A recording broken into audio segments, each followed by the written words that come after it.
दोस्तों नमस्कार, मैं संजय कुमार। तो आज हम लोग सूरदास के पद संख्या 6 का अध्ययन करेंगे। तो शुरू करते हैं। सखी री मुरली लीजय चोरी, जिन गोपाल कीन्हे अपने बस, प्रीति सबन की तोरी। छिन इक घर भीतर निशिबासर, धरत न कबहू छोरी। कबहू कर कबहू अधरनि, कटि कबहू खोसत जोरी। ना जानौ कछु मेली मोहिनी, राखे अंग अंग भोरी। सूरदास प्रभु कौ मन सजनी, बंध्यो राग की डोरी। तो इस पूरे प्रसंग को पढ़ने से हमें पता चल गया कि इसका संदर्भ क्या, प्रसंग क्या होगा। तो इसका प्रसंग हुआ, प्रस्तुत पद्यांश में गोपिकाओं का मुरली के प्रति ईर्ष्या प्रदर्शित हुई है। क्यों? क्योंकि जो है जब से कन्हैया मुरली लिए हैं तब से गोपिकाओं से मिलना जुलना बातचीत करना सब बंद कर दिए हैं। तो प्रसंग हम इतना लिखेंगे कि प्रस्तुत पद्यांश में गोपिकाओं का मुरली के प्रति जो है ईर्ष्या प्रदर्शित हुई है। अब व्याख्या देखते हैं। सखी री मुरली लीजय चोरी। एक गोपिका दूसरी गोपिका से कहती है कि ऐ सखी, आओ चलो हम सब लोग मिल करके मुरली को चुरा लेते हैं। किस मुरली को? जिन गोपाल कीन्हे बस। जिन माने जिस बांसुरी ने, गोपाल माने कन्हैया को, कीन्हे माने कर लिया अपने बस माने अपने बस में।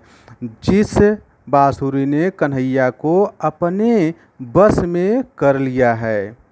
प्रीति सबन की तोरी, जिसके कारण कन्हैया ने हम सब से प्रेम तोड़ लिया, हमसे मिलना जुलना छोड़ दिया।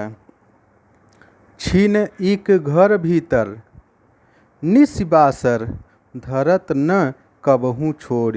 जिस बांसुरी को कन्हैया एक क्षण के लिए, एक क्षण, छिन माने क्षण, एक क्षण के लिए भी घर के भीतर रखते नहीं, और निशिबासर, निश माने रात, बासर माने दिन, धरत न कबहू छोड़, रात दिन उससे अपने से अलग करके, अलग छोड़ करके नहीं धरते हैं, नहीं रखते हैं। कबहू कर कबहू अधरन, वह तो उसे कभी अपने कर माने हाथों में, कभी तो अपने हाथों में लिए रहते हैं, कबहू अधरन, और कभी अपने अधर माने होठ, और कभी अपने होठों पर रखे रहते हैं। कटि कबहू खोसत जोरी, कटि माने कमर, कबहू माने कभी, खोसत माने खोसे रखते हैं, जोरी माने फेंटे। तो और कभी तो वह अपने कमर के फेंटे में उसे खोसे रखते हैं। ना जानौ कछु मेली मोहिनी, राखे अंग अंग भोरी। गोपिका कहती है अपनी सखी से कि ऐ सखी, ना जानौ कछु मेली मोहिनी, ना जाने कौन सा मेली मोहिनी, मोहिनी मंत्र मार दिया है कि राखे अंग अंग भोर, कि वह उनके अंग अंग को भुलाए रखती है। भोरी माने भुलाए राखे, भुलाए रखती है, अर्थात अपने बस में किए रहती है। सूरदास प्रभु को मन सजनी, बंध्यो राग की डोरी। सूरदास जी लिखते हैं, कहते हैं कि प्रभु का मन तो सजनी है सखी, प्रभु का मन तो बंध्यो माने बंधा हुआ है, राग की डोरी मतलब प्रेम के धागे से, अर्थात प्रेम संबंधों से ही प्रभु का मन बंधा हुआ है। एक बार फिर इसका भावार्थ देख लेते हैं। तो एक गोपिका दूसरी गोपिका से कहती कि ए सखी, आओ हम सब मिल करके कन्हैया की मुरली को चुरा लेते हैं।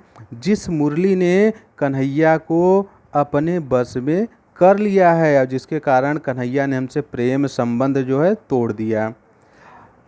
एक क्षण के लिए भी वह घर के भीतर और रात दिन उस मुरली को धरते नहीं हैं, कहीं अपने से छोड़ करके अलग नहीं धरते हैं। कबहू कर, कभी तो अपने हाथों में लिए रहते हैं, और कभी अपने होठों पर रखते हैं, और कभी अपने कमर के फेंटे में खोसे रखते हैं।